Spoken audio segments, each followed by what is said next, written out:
Hey, I'm Frequency. Welcome back to another episode of The King's Chamber. Season 1, Episode 2. Let's get it.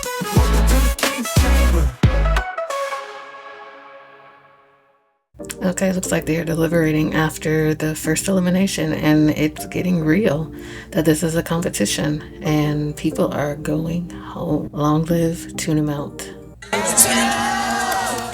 Joyful to see him being the first stabbing of the sword with Murray and the huzzah! And y'all better watch out next week. The pressure is on to pick myself back up and let them see that too. King Molasses, you were our first winner! I'm looking at Big D, and I'm looking at Alexander the Great. I don't know if it's just the edit or not, but King Molasses said his only competition, or that he's finding notable at the moment, is Big D and Alexander the Great, which I would have put Henlo in the mix, though they were at the bottom last week, but I still have them up there. So excited! I hope we finally get to see the Kings de-drag and see who everyone is outside of drag. Names and pronouns out of drag. My name's Kat, any pronouns? Okay, cool. I actually was wondering, because I went and did a bunch of research about pronouns and was researching the Kings, and for more information on the last episode, so it's cool that they're just, now that they have a break, they can do it now. So this is cool. I'm Deanna Fleischer. I take she, her pronouns. Call me Big D, out of drag as well. Accepting myself in a female body has been lifelong. But I love this because I've seen drag queens talk about this before too, where you get to embrace the wholeness of what you are, masculine and feminine, your more aggressive traits, your more laid back traits when you do drag. Whether you're doing drag as a king or a queen, it's just helping you embrace different parts of yourself, which makes sense because even when you're dressing not in what you would call drag, you kind of awaken different parts of your personality and psyche too. I'm Trigger Mortis outside of drag, and I'm she, they. I thought I was the oddball, but I met Big D. We're both close to 50. I mean, I myself have talked about doing drag late in life and seen other people online talk about it. Seeing it is another story. So this is enjoyable to get to know people because of this exact thing. My husband is very supportive. That's another thing that's pretty cool to see, is that there are straight women doing drag. Whereas when we saw on Drag Race, even just the one straight guy doing drag was such a big deal. The backlash was insane. On the drag king side, it just is what it is. It's also really good to see that her husband is supportive of her expressing herself like this. I said she's straight because she was married to a man, but just because she is does not mean that she's straight. So my bad. My apologies for that. I'm Joy Tawny. Any pronouns? Daytime job name, it's Benjamin. My name is also literally Alexander out of drag. He, him, in and out of drag all the time. I am KB. My pronouns are her and she. My name is Mo. My non-binary identity is really just an unsubscribe button. Wait, I so feel that. I say non-binary for myself, but I don't even want to call it that because that to me still feels like giving it a name or a label. So I'm like, just call me what the fuck you want. But the unsubscribe button, I love that. They call me Charlie, and my pronouns are she, they. I hope that when they move forward, if they're gonna do lower thirds, if they're gonna add pronouns. But it's cool. I don't mind referring back to notes as long as I'm getting it right. My culture and share it alongside all of you, and just being able to do that is fucking great. Those people out in this world needs to see every single one of you. You kids were talking about pronouns. Actually, I don't have any pronouns. Please don't refer to me. Big D! Ain't that wild? Yeah, let's wake that up. The biggest transformation. Big D had a great transformation. I don't feel like Pressure K had much. Looks very similar in and out of drag. Same with Charlie. Henlo, Bullfrog, Big D had the biggest transformations while they were in drag. I could get no more comedy gigs ever because I did so badly on this show. We doubt that that's going to happen, Big D. Okay, so they're lined up for day 2. They just had a talk about each other's pronouns and names and getting to know each other outside of drag. Murray Hill just walked in and announced that they are having a comedy challenge. You know how I feel? No, you don't know how I feel. My concern at this moment is how many fucking dick jokes are we going to hear? I am a campy king, and comedy is my thing. I'm sure the Kings are going to be super campy. I love camp. I like stupidity, and I also love really smart humor more than I love camp and stupidity, but just as long as it's fucking funny. Okay, so we're finding out that it's a comedy challenge, but we're not finding out what form of comedy the challenge will take. For our Weenie challenge, improv. Spoke too soon. It's an improv challenge. My crush in the improv club was not enough to keep me in the improv club. How many times have we done shit because we had a crush, and the thing we were doing, we had a negative amount of interest in? Now here to help us judge, Jeff Hiller. Oh, I didn't know his name, but I know his face. He is funny. When she said improv star from American Horror Story, I was thinking it was going to be Niecy Nash next season. Living life. Is that improv enough? Improv? Not so much. Play a game called Mansplainer. Okay, so here's the challenge. It's a comedy challenge. They're going to be broken up into teams of 3. In the team of 3, they will speak one word at a time after one another to create sentences that are going to be mansplaining the answer to whatever the question is that is asked of them. So they got to make it funny. They got to make it condescending. They got to make it sound like a man explaining shit he doesn't know anything about. This will be interesting because they're working as a team. I'm actually sure a lot of these ladies, guys, theys might know each other from the industry, but working as a team in something like this can be challenging, but it can also be fucking hilarious if people are open to just having fun. For me, emceeing is improv. I feel really well equipped. I'm just here to show up. I'm gonna look like I'm confident. It's about subsuming your own self to play as a team. I may or may not be very good at that. Amelia Earhart. The first group mansplained Amelia Earhart, and it would have been great if after they did that for us at home, they played it back faster so that we could see the full thing. But either way, that was great. I mean, they didn't hesitate, or didn't seem to hesitate, at least in the edit. So that was fun. Our mansplaining, what is the secret to eternal life? Okay, so that was a bunch of just word salad. But the reason why I think it worked is because it was literally mansplaining, especially Big D up front, being confident in the bullshit. No idea what the fuck they're talking about. Sentences not really leading to anything, but said confidently with big, powerful words in there to make it seem like there's a point. We are mansplaining the Higgs-Boson particle theory. I wanted to run over there and help them so bad, but then I had to remember, oh my God, wait, I'm in a competition. I knew it was inevitable it would be about dicks. Here we fucking go. This is a shit show. The game. The game is not to know. Hoes and hogs and you. Half of the battle is knowing what the fuck is going on. Yes. You're not, but also not knowing in this case. You didn't have to know what was going on. Just make some shit up and sound confident. That is mansplaining. Winner, Amelia Earhart. The second team for me mansplained because it was confident bullshit. Amelia Earhart's situation was a little too cohesive to be mansplaining. So I don't agree with that judgment. However, I get why they chose that team because it was coherent. Though the rules were to mansplain, not to make the most sense. Today's Beefy challenge is a celebrity talent show. Okay, so their main challenge this week sounds like it's going to be a staple for King of Drag. It is a celebrity impersonation challenge that needs to include a talent show. What the talent is, how you interpret what a talent show is up to you. So you're taking that celebrity and giving them a talent. And I already know that's going to be interpreted in so many ways. Like some people are going to take their personal talents and try and incorporate it. I just know this, but I'm happy to be proved wrong. Some people are going to make up a talent for the celebrity. This is going to be fun to watch. Let's see, because we get to see how each king is interpreting the challenge, interpreting the celebrity, the creativity of the element of a talent show, of how they present the celebrity, of how they dress. Okay, so this week they get 2 hours in Elf Cosmetics. 16-year-old Justin Bieber. I am a 34-year-old man, okay?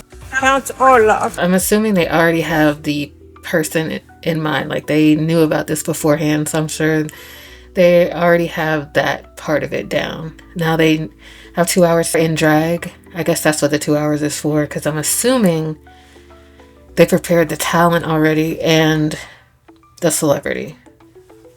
That is my assumption. Yes. What are you doing? I'm excited. What would a man put on makeup? Yeah. Like too much and kind of badly. Let me look at this wig. I'm enjoying the dialogue between the kings in between, because it doesn't seem like they're telling them what to talk about. They're just organically, well, as organic as sitting in a room with people with cameras around can be, but it doesn't seem like they're being forced to talk about specific topics, at least right now. I have to take a risk. Okay, that's a choice, choosing someone that you don't know because you don't want anyone else to choose them. Understandable. Also, are they funny? Are you going to be able to let us know who that person is and entertain us? That's a big task, but not necessarily if you're funny.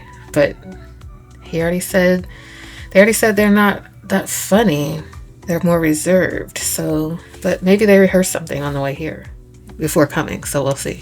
Brain is always on danger mode. Steve Urkel seems perfect. If you could pick a perfect person for each king to do, his indeed would be Steve Urkel.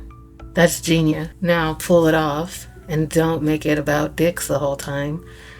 And this could be a winning situation.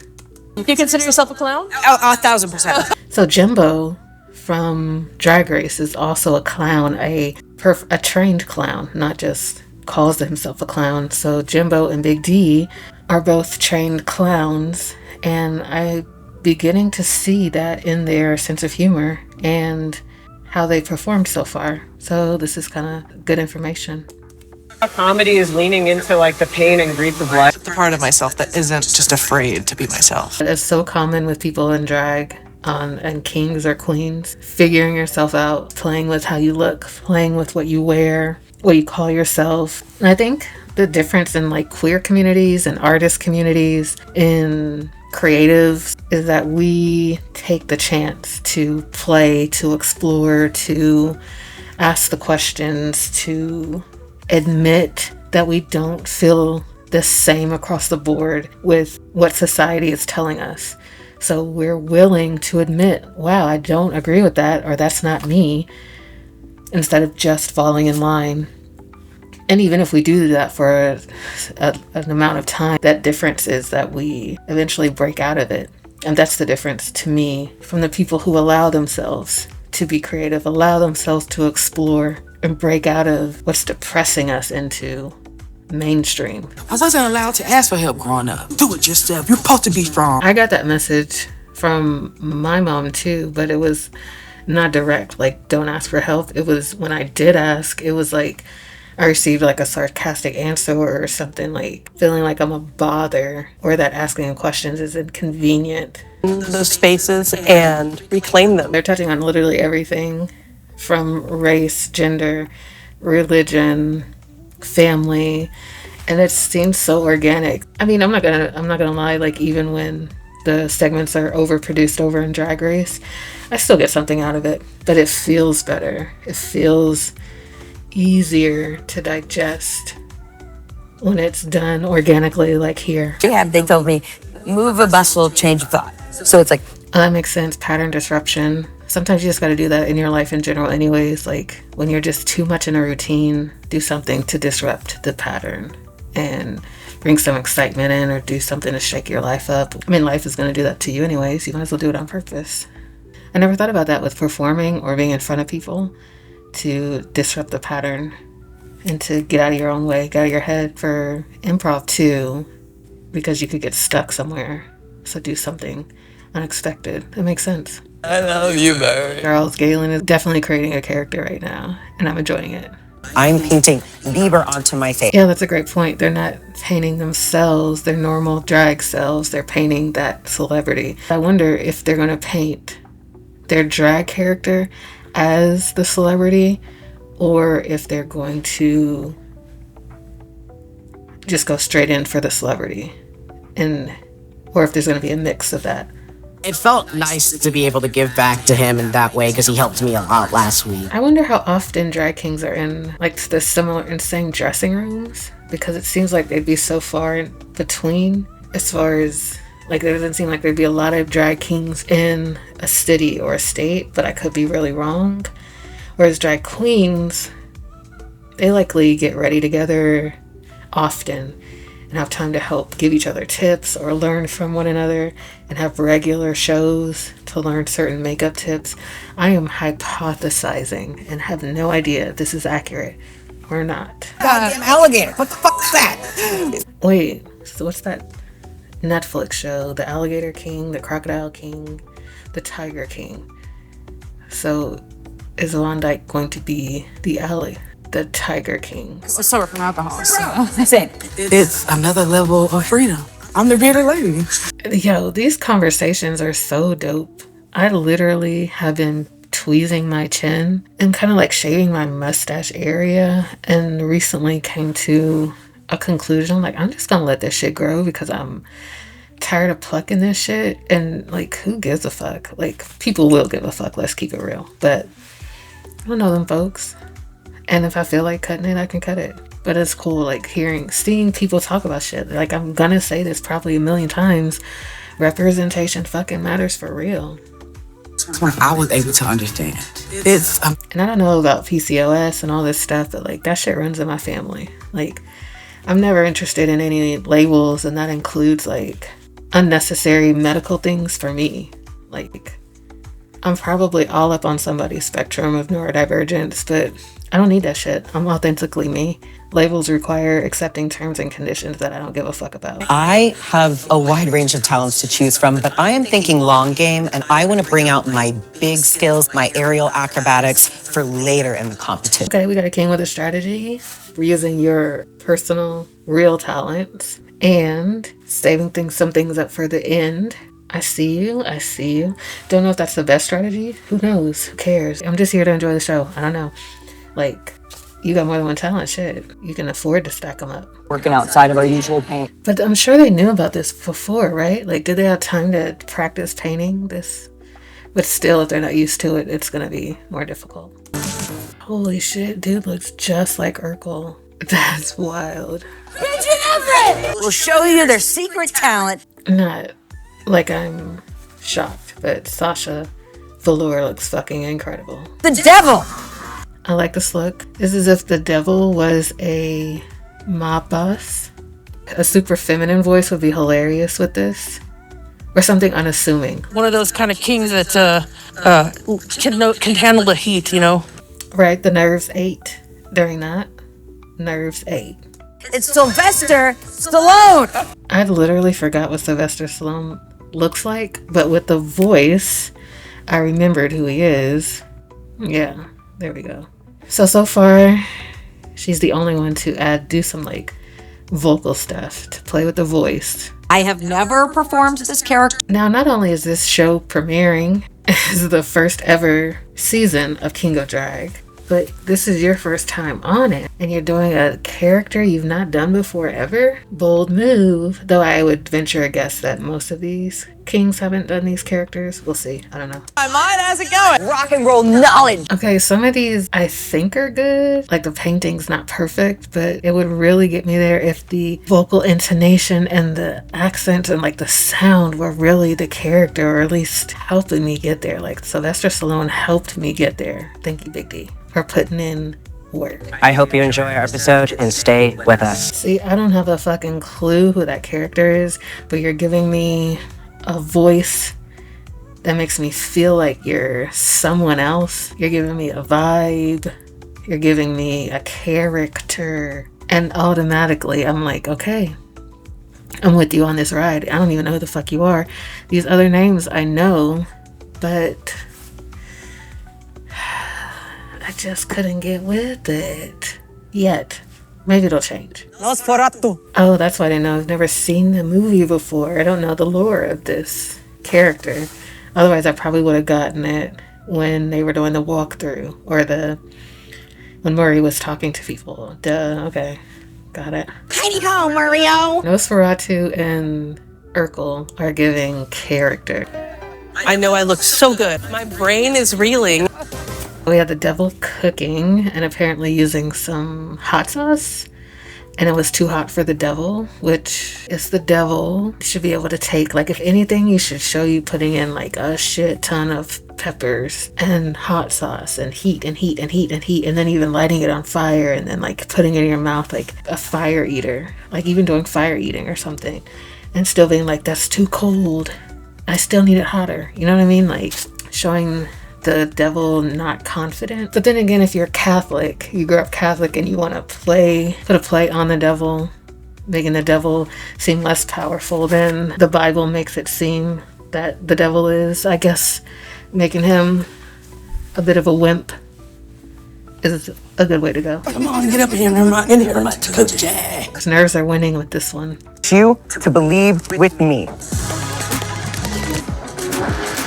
I agree with that. Like, where's the humor in that? We got the talent though, which is something that was asked for. Definitely impressive. And kind of the illusion isn't there either. It doesn't look like Justin Bieber. It's just like a person with a hoodie and a hat and a wig. So I'm not getting it from the voice. I'm not getting it from the outfit. I'm not getting any Bieber for real, other than you saying the name is Bieber. The tap dance, like Bieber is actually known for dancing. So if you had done like for real hip hop dancing or something like that, maybe made it more humorous somehow.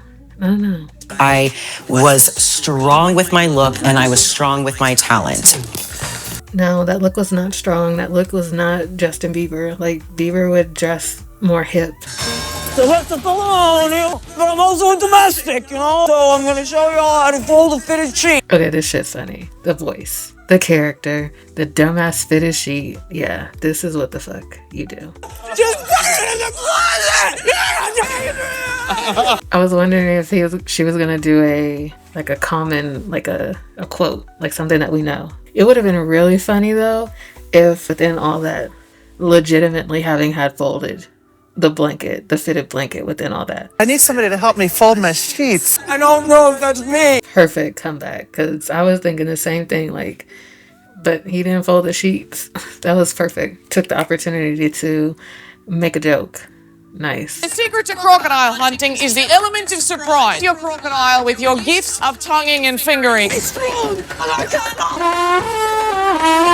I mean, you're showing your talent that you can play brass instruments, but didn't really tie it into the show. This is the first time they're doing this. I get it. Maybe had some time to rehearse it at home. I don't know. Impressive that you can play those instruments though. Just wasn't for me. It is in the public domain. Now that was funny. My pernicious pupils. Okay, I kind of am, like, I could get there. I kind of get it. The look is already not like so on point that I'm like, yeah, I know who that is. It's just the voice. None of it's like really cohesive. The voice isn't there. The look isn't all the way there. Using some of the like terms that Jack Black uses and referencing rock and roll and doing some of his mannerisms. That's helpful, but I need the full experience to be in it all the way. Otherwise, it's just kind of like, it's disjointed. I'm talking about brass, baby. Do you want to join my band? No, I'm good. Judges, you're supposed to yes and also. I'm Ira Glass, a hidden talent that you may not know. I'm already in it. We got a voice. We got a full fucking character happening here. Push-ups are a calisthenic exercise. And we're doing something that's like unnecessary. We're doing something that's not taking shit too seriously. Playing an instrument, tap dancing. This is some dumb shit. Like folding a fucking fitted sheet as a boxer with boxing gloves on. Act 2, regret. 15 seconds till dead air. This is so stupid and smart and in character.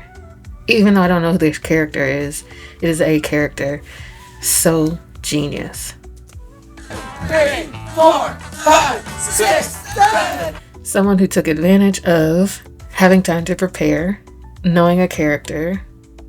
Is it a talent? Who gives a fuck? You could have said almost anything is a talent and made it funny. No, I mean, not intimidated. It's just like recognition of. Yeah, exactly. It's like game recognized game. Big D, King Molasses, clearly are going to be top here. 11. But we're not done yet. Dog goes woof. Ding, ding, ding, ding, ding. Okay, I have no idea who Nosferatu is, but this is hilarious. It's given me a full character, a full experience. Well done.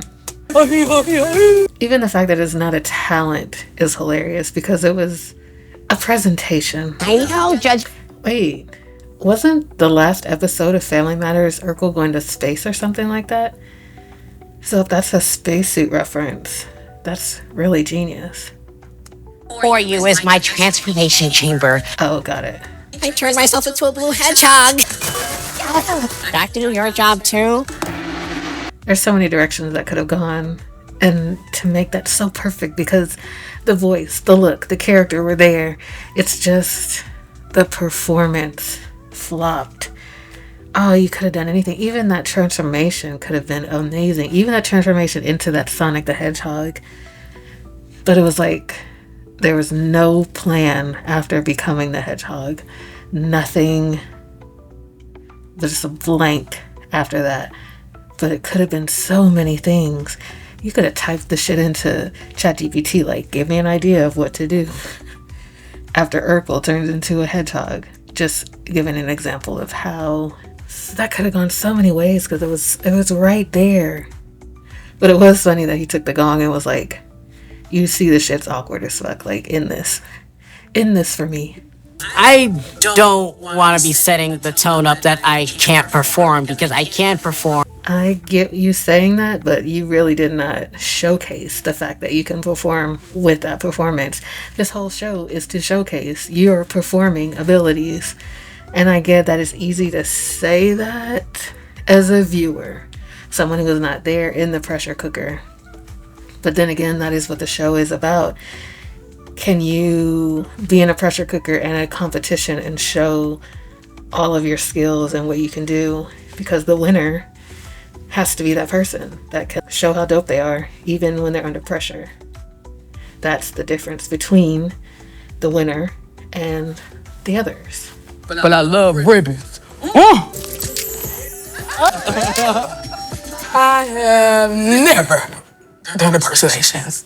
I mean, that was still funnier than some of the other things. Showing a juxtaposition, something so unexpected from a gangster or a gangster rapper, not really a gangster rapper doing a ribbon performance. Like, that in itself is funny. So props for that. I would have busted out 2 or 3 big ass ribbons, like made it as flamboyant as possible with that thug persona. Throwing some glitter at the end. Buck Wild, Big D, Tops and bottoms. King Molasses. I don't think I'm in the bottom for this challenge. I think I did well enough that I'm in the top 3. If you're like set your makeup, because I think that. I didn't even notice that the beard and mustache were falling off. I feel like if this were another competition reality show, in the editing, they would have cut to that happening and zoomed in and shown it. Because that is part of performing. That is a part of this. Being a king is like having your shit in place, being on point, being immaculate. Played Urkel and also voiced Sonic, and I made a mistake of thinking that was common knowledge. Oh, I didn't even know that. Got it. But it still wasn't funny though. It wasn't going anywhere. It wasn't doing anything. So it really was pointless because you could have still built that into something to be funny, but didn't. He's a really good writer. He knew that script. Oh, that's a good point. There was a lot of preparation that Dick Van Dyke did. That has been my thing about these other kings, is like, you had time to prepare this, but there was so much winging it, especially with from the Weenie challenge. Everyone was talking about how they don't do well with improv, but didn't really prepare these characters and the talent show with like a full show. And this is also like the opportunity to show you as a performer and what you can do. So, interesting point. But yeah, he did write and create a show. If I'm not mistaken, Dick Van Dyke has been in theater and show, like involved in creating shows for a while. So maybe this is their wheelhouse. The judges have put King Molasses, Big D, and Dick Van Dyke in the top half of this performance. In the bottom half, we have Perka, Buck Wylde, and Alexander the Great, which I agree with. That he's not completely at home in the spotlight. We got more nerves than we got comedy. That's exactly what I said. The nerves won the day with Buck Wylde. Like, nerves took over. I think we have our decision then. Do we all have an agree? I'm gonna guess Buck Wylde and Perka are going to be the bottom two, and the winner is going to be King Molasses. Although, if Big D wins, and they might give it to Big D because they want the season to be more balanced, because it is the first season, they might be considering more than a few things here. So, I think they're gonna give it to King Molasses. The king we have chosen as the winner is King Molasses. Big D was so close though, right there. But there was a certain more polish to King Molasses' performance. I think Big D, yeah, if the look had just been a little bit more on point, because if you could paint to look exactly like Sylvester, yeah, it just needed a little bit more polish. We did it. That's what was missing from Big D's charisma. Worried that the judges think I am bad at drag. Yeah, no one's saying that you're bad at drag. It's just these things that you brought today don't meet the requirements of the task, of the performance. Like, you just weren't great at this performance today. Not forever. Not always. But man, when you have those voices in your head telling you shit like that, it's hard to not apply it to every single thing that you do. Alexander the Great, you are safe. Yeah, for sure, that makes sense. Holy sh**. Does it though? Yeah, kinda. It could have been any of the three of them, or all three of them, and I would have been like, yeah. Buck Wylde.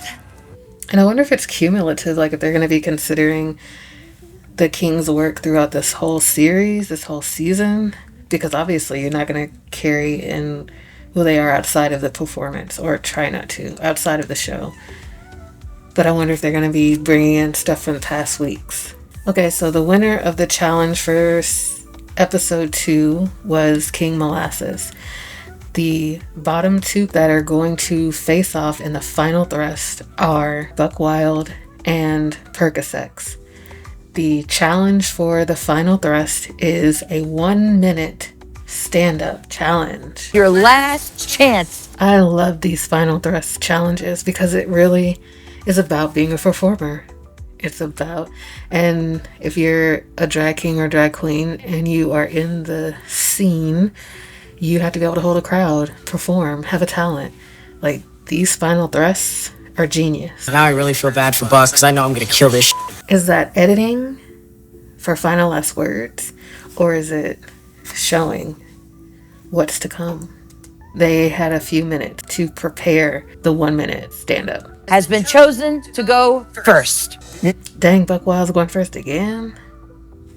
I wonder how they made that choice. One of those gigs that just went so awry that it pops in your head randomly when you're in the shower and you're like, ooh.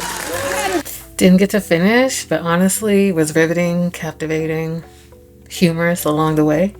Not mad about it. Really? I don't get to finish? It's really funny, I promise. Listen, use everything for after the show.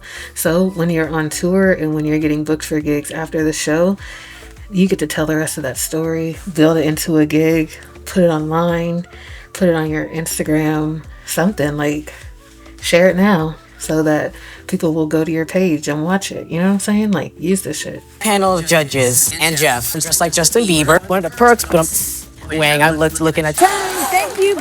And that is how you show the fuck up. That was good. Clear winner. Okay, both kings have done their stand-up. I personally think they were both very good. King Perka had time to finish his complete set, had a lot of jokes in the set, made it personal, spoke to different judges, kind of pleaded the case at the same time, and even brought up some court jokes. It was really good, well written, clear, good, a great performer. As far as stand-up goes, Buck Wylde, was telling a great story and was really captivating. Like, kept my attention and I was entertained. Didn't have a lot of jokes along the way to keep us in there, but it was a riveting story. However, didn't finish it on time. Didn't have as many jokes as King Perka, so we'll see how it goes. It is time for the decision. Okay, this answers my question from the previous episode, which is, are they going to have a different judge at the end of each episode be the deciding vote? Anyways, 4-1, the vote was for King Perka. I agree with that decision, though they were both very good. Your pursuit of the crown continues. I just didn't feel as connected to Buck in that moment when he's not there. It kind of makes me a little vulnerable. You know what? This is that moment when RuPaul tells the queens that confidence that you feel when you're that character, that drag queen character, it's in you all the time. And you don't have to separate it into a different character. You can bring it into all aspects of who you are. And when you can do that, you can show up any way, shape, or form and still pull from that confidence into whatever the character you're needing to be in the moment. So that's unfortunate to hear, but I still get it. Like, I understand that in more ways than I care to share, but I totally get it. When I need him the most. Oh, Buck. Sorry. I dub thee. That's another thing I was talking about in the last episode was, isn't there supposed to be a double sword swipe shoulder thing, one on both shoulders? Though Murray did twist the sword in this one, so I'm wondering if he will get it right by the end of this season. Anyways, it doesn't matter. I love how they do this final scene. Alright, well, that was the end of episode 2 of King of Drag. King Molasses secures win number 2. Buck Wylde goes home. Would have been nice to see more Buck Wylde. I just think the nerves were just too strong. I even noticed the nerves in the first episode during the performance. But doesn't mean they can't come back. Doesn't mean they won't come back. Doesn't mean this is the last that we'll see of them. I love that we got to see more of the kings, like learn more about them. This was a fantastic episode. Of course, I'll probably be saying that about every episode. All right, see you next week. Can you imagine walking past a window and looking at this? I know you'd be like, what the fuck is going on?